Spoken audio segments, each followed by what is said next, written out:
Je vous invite à lire dans la parole du Seigneur, dans l'évangile de Luc, au chapitre 9, du verset 28 au verset 36. Luc, chapitre 9, versets 28 à 36. Ainsi dit la parole du Seigneur. Environ 8 jours après ces discours, Jésus prit avec lui Pierre, Jean et Jacques, et monta sur une montagne pour prier. Et pendant qu'il priait, son visage parut tout autre, et ses habits devinrent blancs et resplendissants comme un éclair. Et voici 2 hommes s'entretenaient avec lui. C'étaient Moïse et Élie, qui apparurent avec gloire, et parlaient de sa mort qu'il devait accomplir à Jérusalem. Et Pierre et ceux qui étaient avec lui étaient accablés de sommeil. Et quand ils furent réveillés, ils virent sa gloire, et les 2 hommes qui étaient avec lui. Et comme ces hommes se séparaient de Jésus, Pierre lui dit, « Maître, il est bon que nous demeurions ici. Faisons-y 3 tentes, une pour toi, une pour Moïse et une pour Élie. » Car ils ne savaient pas bien ce qu'ils disaient. Ils parlaient encore lorsqu'une nuée les couvrit, et comme elle les enveloppait, les disciples furent saisis de frayeur. Et une voix sortit de la nuée qui dit « C'est ici mon fils bien-aimé, écoutez-le. » Et comme la voix se faisait entendre, Jésus se trouva seul, et ses disciples gardèrent le silence et ne dirent rien alors à personne de ceux qu'ils avaient vus. Amen. Que le Seigneur bénisse sa parole. Alors, c'est sur ce texte et sur cet épisode glorieux du ministère de notre Seigneur Jésus, qu'on appelle la transfiguration, que nous allons méditer cet après-midi, Dieu voulant. Événement glorieux de la vie de notre Seigneur Jésus-Christ que la transfiguration. En fait, c'est même le sommet de sa gloire lors des jours de sa chair, lors des jours de son ministère. Alors je vous propose de regarder à ce texte cet après-midi sous 2 perspectives différentes. Premièrement, nous allons nous intéresser aux faits, à ce qu'il s'est passé, aux faits de la transfiguration. Et deuxièmement, nous allons nous intéresser aux voies de la transfiguration. Et nous verrons que les voies servent à interpréter le fait de la transfiguration. Le fait, premièrement, les voies, ensuite. Le fait, donc, nous ne l'avons pas lu, mais avant le verset 28 se trouve le verset 27. Et le verset 27 nous relate les événements qui précèdent immédiatement à la transfiguration. Et Jésus dit à ses disciples, « Il y a quelques-uns de ceux qui sont ici présents qui ne mourront point, qu'ils n'aient vu le royaume de Dieu. » La transfiguration est l'accomplissement de ce que notre Seigneur Jésus-Christ dit dans ce verset. Il parle à ses disciples et il leur dit que certains d'entre eux, avant de mourir, verront le royaume de Dieu. Et cela se produit effectivement au moment de la transfiguration. La transfiguration, je le disais il y a un instant en préambule, c'est le summum de la gloire du Christ sur la terre. C'est un avant-goût du royaume éternel de Dieu. C'est pour ça que le Seigneur Jésus-Christ dépeint la transfiguration comme la venue du royaume. C'est un avant-goût du jour où nous serons pour l'éternité dans le royaume de Dieu, après que la figure de ce monde soit passée. Dans sa deuxième épître, Pierre nous parle de la transfiguration. Nous sommes plusieurs années après les faits, et l'apôtre nous dit ceci. 2 Pierre, chapitre 1, versets 16 à 18. « Car ce n'est point en suivant des fables composées avec artifice que nous vous avons fait connaître la puissance et la venue de notre Seigneur Jésus-Christ, mais c'est après avoir vu de nos propres yeux sa majesté. Car il a reçu de Dieu le Père honneur et gloire, lorsque cette voix lui a été adressée par la gloire suprême. Celui-ci est mon Fils bien-aimé, en qui j'ai mis toute mon affection. Et nous avons entendu cette voix venue du ciel lorsque nous avons été avec lui sur la sainte montagne. » Vous voyez, l'apôtre Pierre ici appelle la transfiguration la puissance et la venue de notre Seigneur Jésus-Christ, rappelant que Dieu le Père l'a orné de gloire et d'honneur à ce moment-là. La transfiguration, c'est un avant-goût du royaume éternel de Dieu. Que se passe-t-il donc au moment de la transfiguration? Vous avez lu le texte. Le Christ resplendit de lumière. Tout d'un coup, il resplendit de lumière. C'est ce que nous dit le verset 29. Et pendant qu'il priait, son visage parut tout autre, et ses habits devinrent blancs et resplendissants comme un éclair.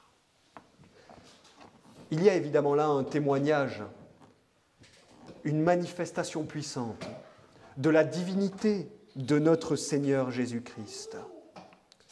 La Sainte Écriture nous enseigne, nous l'avons lu dans le premier chapitre de la première de Jean, que Dieu est lumière et que Dieu est dans la lumière. Paul, quand il écrit à Timothée, nous rappellera que Dieu habite une lumière inaccessible. Et le psaume 104, que nous avons lu, du moins que j'ai lu, comme invocation au début de ce culte, nous dit que Dieu se couvre de lumière, comme d'un manteau. Dieu est lumière, Dieu habite dans la lumière, Dieu se couvre de lumière. La lumière est dans le symbolisme biblique associée à Dieu. Jésus-Christ étant la seconde personne de la très sainte Trinité, vrai Dieu de vrai Dieu, le Fils éternellement engendré par le Père, lorsqu'il est transfiguré, il manifeste sa gloire divine en devenant resplendissant d'une lumière ineffable. Il est transfiguré. Sa gloire divine apparaît aux yeux de tous les témoins. Et ce qui est étonnant, et voyez comme le symbole est fort, c'est que sa gloire paraît devant l'Église militante et devant l'Église triomphante. Vous savez ce qu'est l'Église militante? L'Église militante, ce sont les chrétiens sur la terre, et l'Église triomphante sont les chrétiens dans les cieux. Et qui se trouve sur la montagne avec Jésus? Pierre, Jacques et Jean, ceux qui sont les témoins privilégiés de sa gloire et qui seront plus tard les témoins privilégiés, vous vous en souvenez, de sa passion. Mais il y a aussi l'Église triomphante. Il y a Moïse et Élie qui sont sur la montagne et qui eux aussi voient resplendir la gloire divine de notre Seigneur Jésus-Christ. Pourquoi est-ce que notre Seigneur est transfiguré de la sorte? Pour faire paraître sa divinité.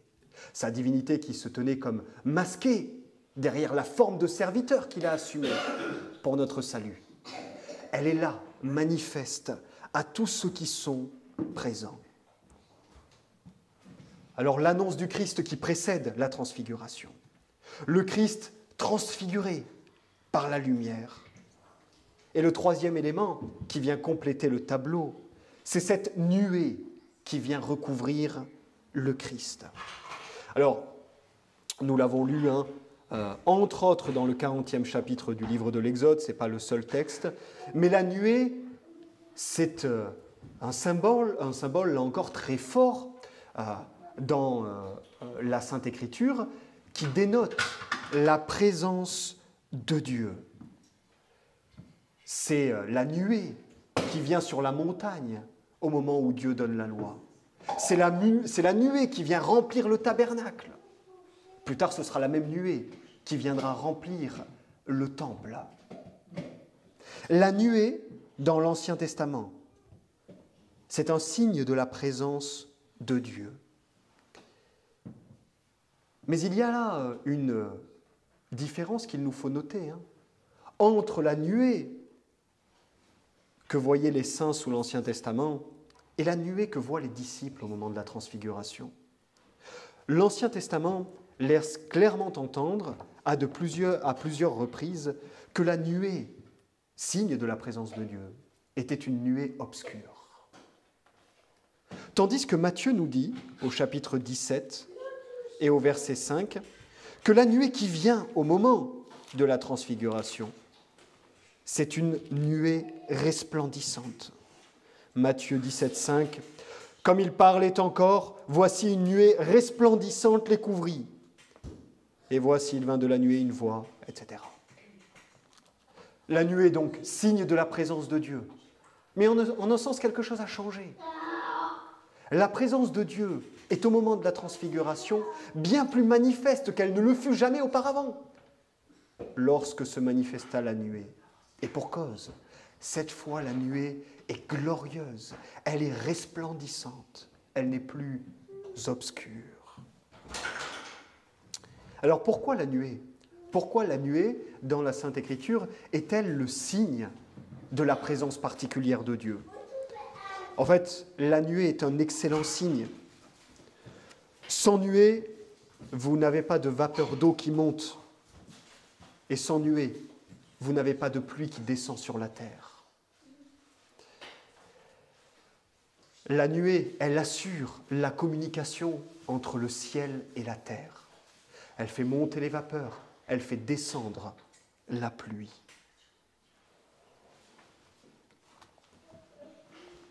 Ô combien ce symbole, ce signe, est approprié à la présence de Dieu,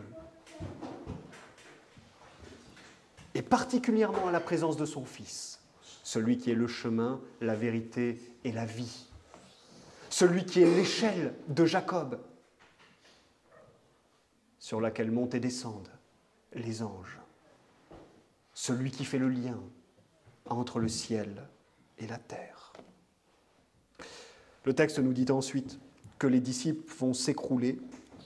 Les récits de la transfiguration nous disent que les disciples vont s'écrouler, stupéfaits par ce qu'ils voient, et que finalement Jésus va les relever et les rassurer. Voilà donc pour ce qui est des faits, ou du fait de la transfiguration. Il est précédé par une annonce du Christ. Le Christ resplendit de lumière, il est transfiguré, et une nuée vient le couvrir. Alors, les symboles, les signes, la lumière resplendissante, la nuée qui vient, nous donne déjà des indications sur ce qu'il se passe.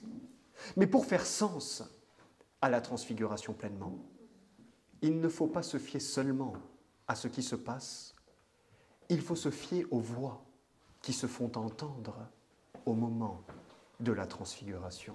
Si nous ne regardons qu'aux faits, nous aurons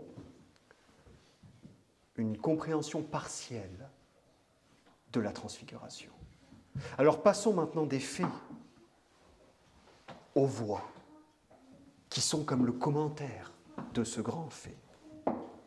Il y a 3 voix qu'il nous faut écouter, 3 voix qui vont nous expliquer l'événement. Vous avez premièrement la voix du Christ, deuxièmement la voix de Pierre, et finalement la voix de Dieu le Père. Alors, la voix du Christ, me direz-vous, mais où vois-tu dans les récits de la transfiguration que le Christ a parlé ? Eh bien, regardez au verset 30 et 31. Il nous est dit, « Et voici 2 hommes s'entretenaient avec lui. C'était Moïse et Élie. » Donc lui, ici, c'est le Christ. C'était Moïse et Élie qui apparurent avec gloire et parlaient de sa mort qu'il devait accomplir à Jérusalem. Alors, bien sûr, les paroles du Christ ici ne nous sont pas rapportées en détail, mais nous connaissons le sujet de conversation entre le Christ, Moïse et Élie. Au sommet de sa gloire sur terre, le Christ parle de sa mort. Voilà ce qui occupe son esprit. C'est l'épisode le plus glorieux de sa vie. Et il pense à sa mort. Il y pense tellement qu'il en parle. Pourquoi ? Pourquoi le Christ parle-t-il de sa mort ? Pourquoi le Christ pense-t-il à sa mort alors qu'il est au sommet de sa gloire ? Eh bien, souvenez-vous de ce qu'on a dit tout à l'heure. La transfiguration est un avant-goût de la gloire à venir. Mais la gloire à venir est le fruit de la souffrance et de l'humiliation de Jésus-Christ.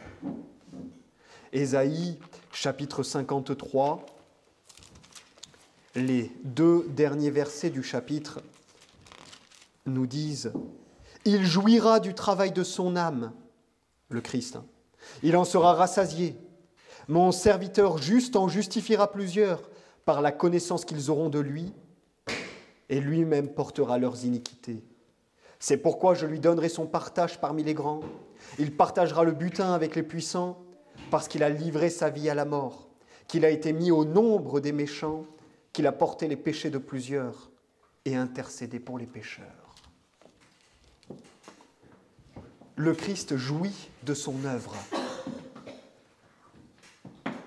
mais il en jouit après avoir accompli son œuvre.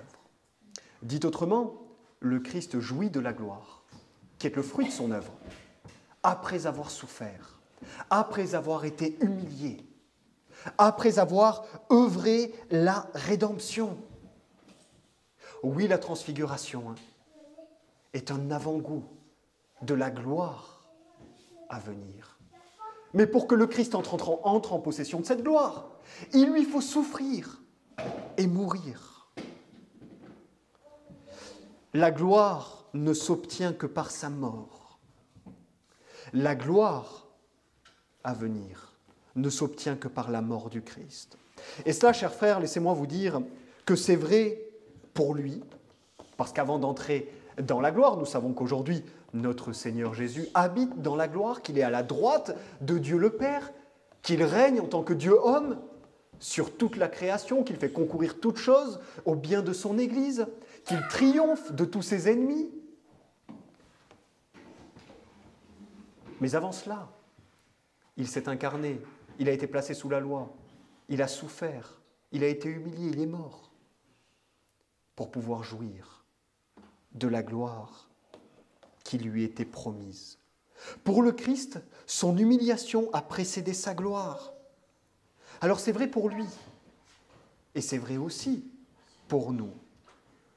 La gloire éternelle, la gloire à venir, elle nous est accordée seulement en vertu de l'humiliation, des souffrances et de la mort de Jésus-Christ. Donc vous voyez, le Christ n'est pas le seul à souffrir et à hériter la gloire. Nous aussi, c'est par sa souffrance que nous héritons sa gloire. Mais le parallèle ne s'arrête pas là. Cela est vrai pour nous également, d'une autre manière. C'est vrai pour nous en ce que notre souffrance ici-bas précède notre entrée dans la gloire. Vous voyez, ce n'est pas seulement qu'on a part à la souffrance du Christ avant d'avoir part à sa gloire, mais c'est que nous aussi on souffre avant d'entrer dans la gloire.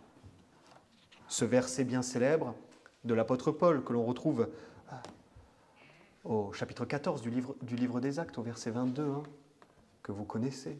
C'est par beaucoup de tribulations qu'il nous faut entrer dans le royaume des cieux. Si nous souffrons avec lui, dira Paul à Timothée, nous régnerons avec lui.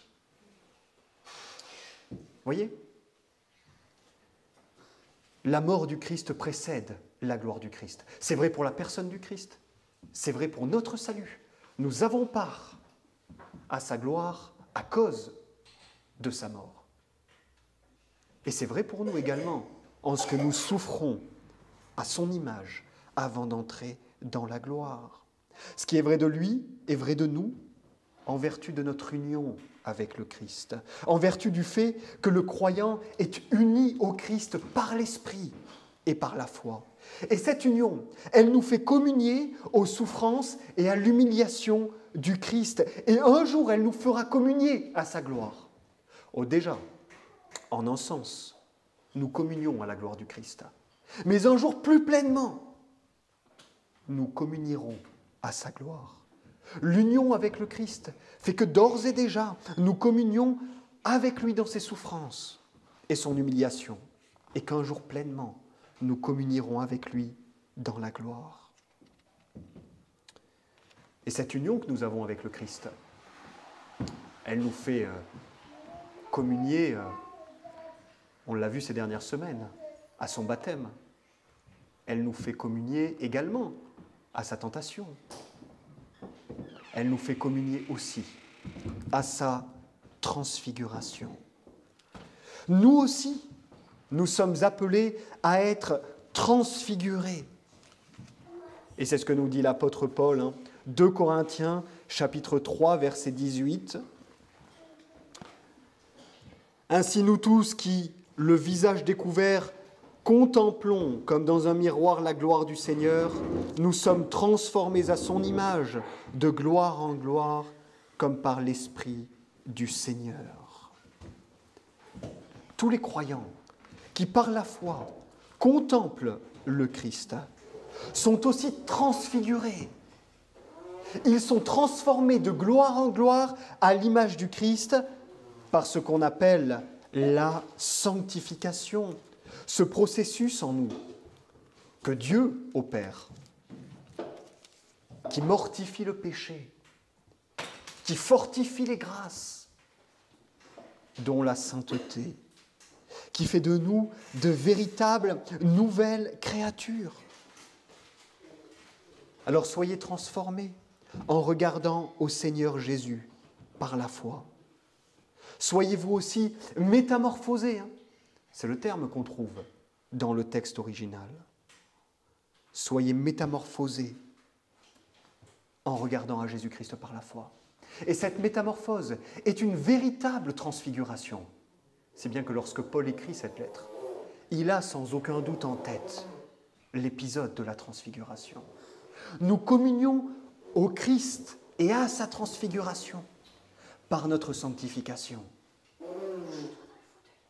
Nous aussi, nous sommes transfigurés, changés, métamorphosés de gloire en gloire. Alors voilà ce que nous explique la voix du Christ au moment de la transfiguration.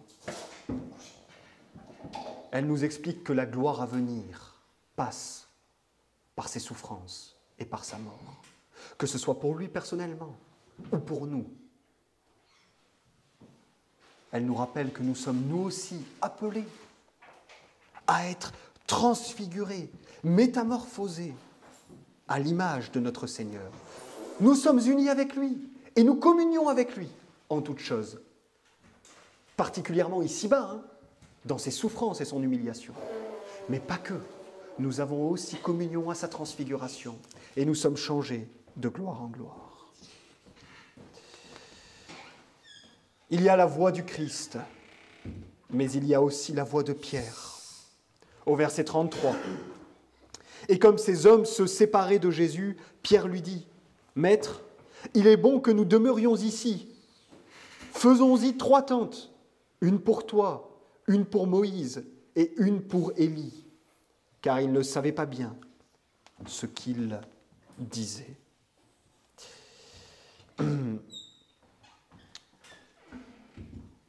Lorsqu'on avait parlé de la passion et du moment où les disciples s'endorment en abandonnant le Christ, vous avez dit, de prime abord, lorsqu'on lit ce texte, on peut paraître presque amusé par l'attitude déplorable des disciples qui s'endorment au pire des moments de la vie du Christ. Et nous avions vu qu'en fait, Leur sommeil témoignait de quelque chose de plus intense, de plus grandiose. Et qu'ils délivraient une vérité qu'il nous fallait saisir. Nous avions vu que c'était la même chose pour Jonas. Le sommeil de Jonas cachait une grande vérité. Eh bien, on pourrait être tenté d'avoir ici la même réaction. La réaction de Pierre peut paraître amusante, elle peut paraître innocente. En fait, elle est empreinte de deux grandes erreurs, dont l'une est pour Pierre une redite, une erreur dont il est coupable en peu de temps pour la deuxième fois. Oui, la réaction de Pierre, le texte nous dit qu'il ne savait pas ce qu'il disait, peut paraître amusante, mais elle ne l'est pas. Parce qu'elle témoigne d'un profond mépris, nous allons le voir, un profond mépris chez Pierre quant au Christ et à son œuvre. Que dit Pierre ? Premièrement, première erreur, « Maître, il est bon que nous demeurions ici. » Maître, il est bon que nous demeurions ici. Et c'est la raison, n'est-ce pas, pour laquelle il demandera de dresser des tentes, des tabernacles, pour que puissent demeurer sur la montagne le Christ, Moïse, Élie et eux-mêmes. La première erreur de Pierre, c'est qu'il est happé par une gloire qui n'est que temporaire. Pierre met en oubli la gloire éternelle dont le Seigneur Jésus lui a parlé. Happé par cette gloire temporaire. Est-il bon de s'attacher à cet avant-goût de la gloire au point de vouloir absolument la retenir ? Est-ce bon pour le Christ ? Non. Est-ce bon pour Pierre et les autres disciples ? Non. Est-ce bon pour les croyants à venir ? Non. Pierre aurait voulu demeurer sur cette montagne à jamais.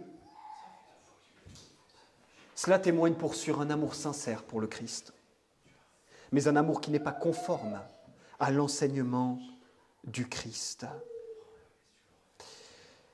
Et dans nos vies, nous devons toujours nous garder de réactions similaires. Il est évident qu'aucun de nous ne sera témoin d'un événement glorieux comme la transfiguration, c'est certain. Mais il y a parfois des moments de bonheur, des moments de joie dans notre vie qui peuvent masquer la gloire à venir.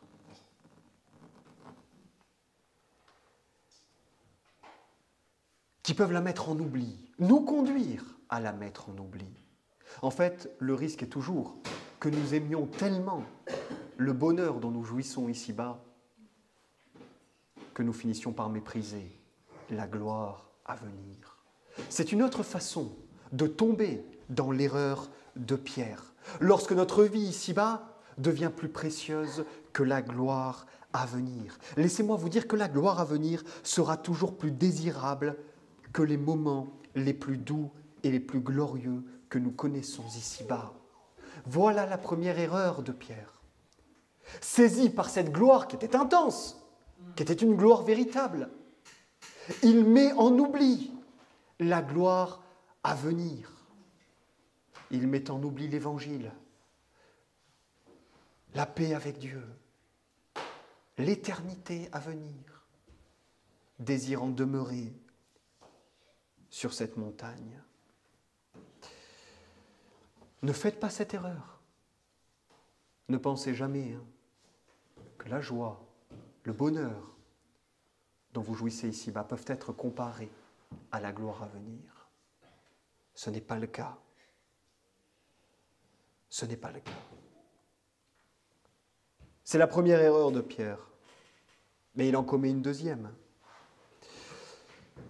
Pierre reproduit le péché qu'on le voit commettre en Matthieu chapitre 16. Vous savez, ce même péché qui conduira le Christ à lui dire « Arrière de moi, Satan. Quand Jésus annonce, après avoir fait de glorieuses promesses à Pierre et à l'Église, à ses disciples, au moment où il annonce sa mort, Pierre lui dit non, ça ne t'arrivera pas. Alors Jésus lui répond, arrière de moi, Satan. Pourquoi Jésus parle-t-il comme ça à Pierre? Avez-vous déjà pensé que ce blâme, que cette réprimande était peut-être trop dure, trop sévère pour Pierre? Elle ne l'est pas.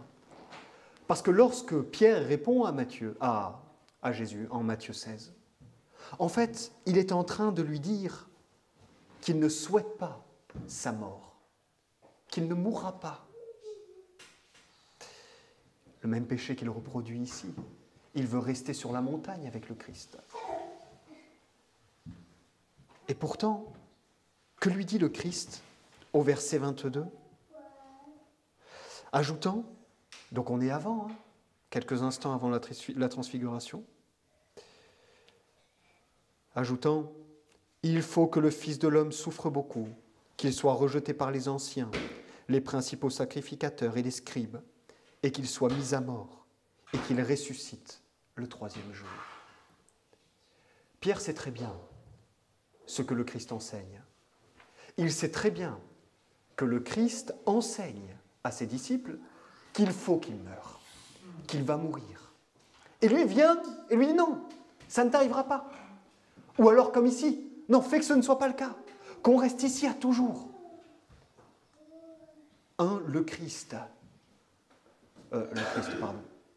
Pierre remet en question l'enseignement du Christ. Et 2, en ne souhaitant pas que le Christ meure. De fait, il ne souhaite pas le salut du peuple du Christ. Il fallait que le Christ meure pour que nous soyons sauvés. Et même si la réaction de Pierre, elle témoigne d'un amour sincère pour le Christ, c'est un amour qui n'est pas conforme à son enseignement.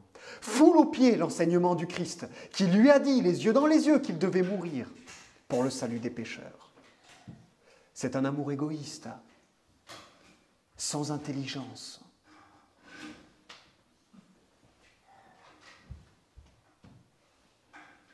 C'est un amour qui veut le conduire à détourner le Christ de sa mission, à ce qu'il ne mette pas fin au péché, à ce qu'il n'accomplisse pas notre rédemption.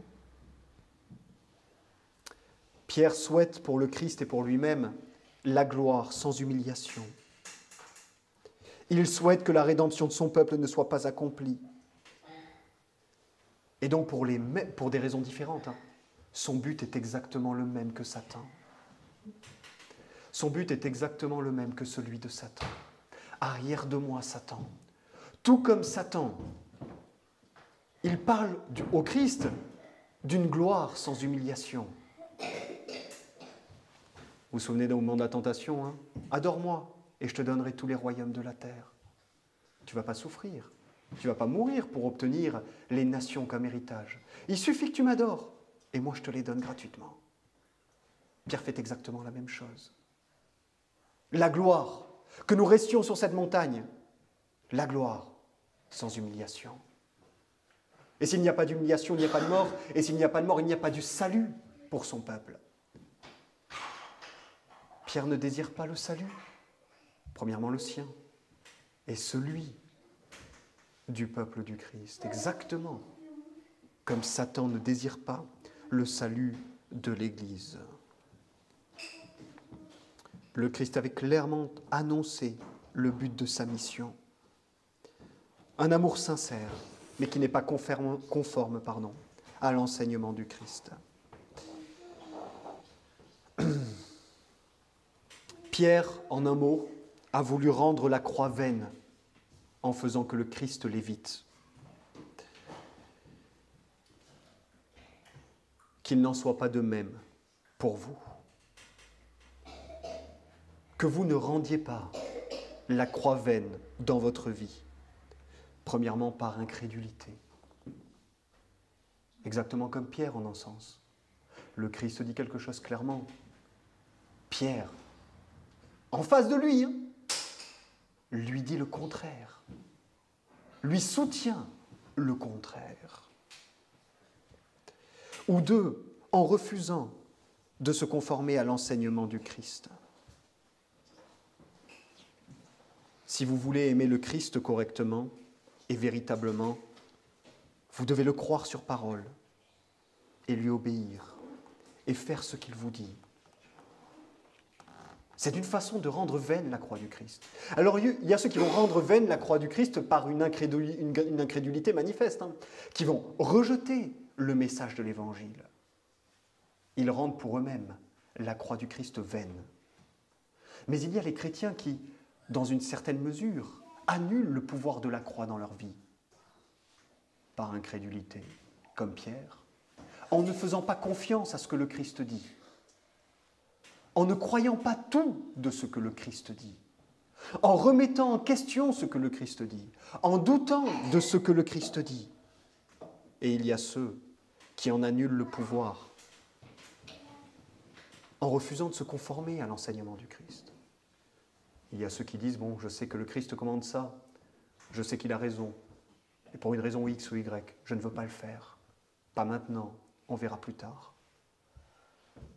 Tout cela sont des façons de rendre la croix du Christ vaine dans vos vies.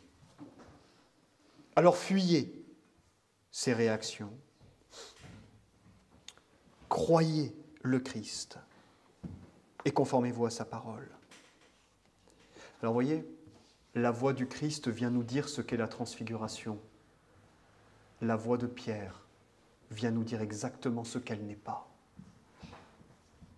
La voix du Christ nous explique ce qu'est la transfiguration véritablement. Celle de Pierre nous explique ce qu'elle n'est pas. Ne reproduisez pas les erreurs de Pierre.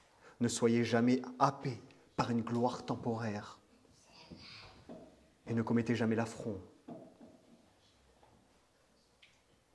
de douter de la parole du Christ et de refuser la conformité à son enseignement.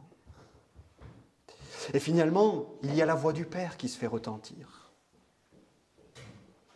qui se fait entendre. La voix du Père qui retentit.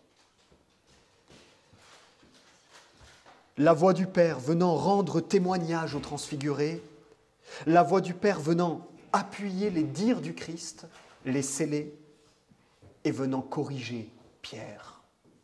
Voilà la voix qui se fait entendre depuis la nuée. Elle vient sceller, authentifier les paroles du Christ, et elle vient corriger les paroles de Pierre. Celui-ci est mon fils bien-aimé, écoutez-le. La même voix qu'au baptême. Premièrement, elle appuie les dires du Christ.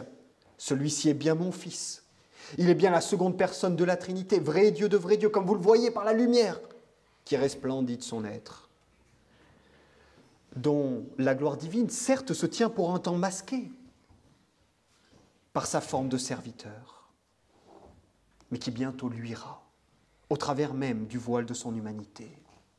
C'est bien lui que de toute éternité, le Père a établi comme le Christ, le médiateur, celui qui est à la fois le prophète, le prêtre et le roi de son peuple, celui qui en est la tête et la seule tête. Et vous voyez, le Père vient lui rendre témoignage. Mais la loi et les prophètes, la parole de Dieu, la loi et les prophètes, incarnés, pourrait-on dire, en Moïse, la loi, et Élie, les prophètes, lui rend témoignage également. Il est le Christ qui devait venir. Ne doutez pas, croyez-le, obéissez-lui, écoutez-le, parce que c'est lui que la loi et les prophètes annoncent. C'est lui mon fils, c'est lui le sauveur. Et quand il vous dit qu'il doit mourir pour le salut de son peuple, c'est qu'il doit mourir pour le salut de son peuple. Quand il vous dit que de son œuvre d'humiliation sortira la gloire éternelle, pour lui, en tant que Dieu homme médiateur, et pour tous les siens, croyez-le. Celui-ci est mon fils bien-aimé, en qui j'ai mis toute mon affection. Écoutez-le, Le croire, l'écouter, c'est m'écouter. Écouter le Fils, c'est écouter le Père. Et mépriser l'enseignement du Fils, c'est mépriser l'enseignement du Père. Alors, le Père appuie les dires du Fils et la voix du Père corrige Pierre. Si celui-ci est mon Fils bien-aimé, est là pour appuyer les dires du Christ. Cet agneau immolé depuis la fondation du monde. Le commandement « écoutez-le » vient corriger la voix de Pierre. Seul le Christ est la tête et le roi de son Église. Le propre du croyant, c'est qu'il prend ses ordres du Christ directement et qu'il prend ses ordres du Christ seul. Tout dans notre vie, notre foi, notre culte, doit être réglé et régulé par ce que le Christ nous dit. C'est lui qu'il faut écouter. Pourquoi ? Parce qu'il est la vérité.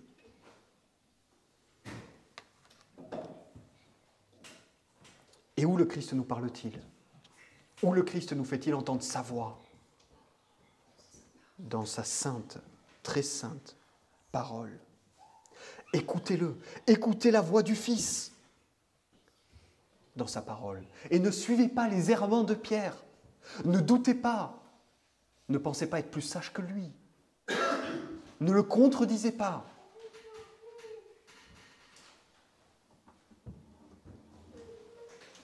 L'Écriture seule, n'est-ce pas ? Ta parole est la vérité. Réglez votre vie sur la parole de Dieu. C'est cela, renoncer à soi-même, et c'est ce que demande le Christ, pour le suivre.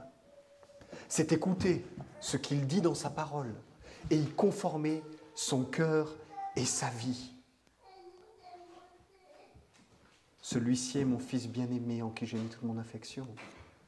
Écoutez-le. Écoutez-le. Écoutez mon Fils bien-aimé. La transfiguration, la voix du Christ qui nous explique ce qu'elle est. La voix de Pierre qui nous explique ce qu'elle n'est pas. Et la voix du Père qui vient appuyer, authentifier la voix du Christ et corriger celle du disciple sincère mais égaré. Que le Seigneur soit béni de ce que dans sa grâce, nous qui nous comportons souvent comme Pierre, il prend le temps de nous corriger. C'est ce que fait la voix de Dieu, le Père ici. Elle vient corriger le disciple égaré. Alors peu importe les égarements et les errements, il nous faut retenir la grande leçon qui nous est délivrée par la transfiguration. Le Sauveur, pour lui et pour son peuple, c'est l'humiliation et ensuite la gloire. Et c'est lui et nul autre qu'il faut écouter et suivre. C'est là la gloire que nous devons rendre à celui qui est le Dieu homme, le médiateur de l'alliance, notre Seigneur et notre Sauveur. Le Seigneur nous accorde donc sa grâce. Levons-nous pour prier.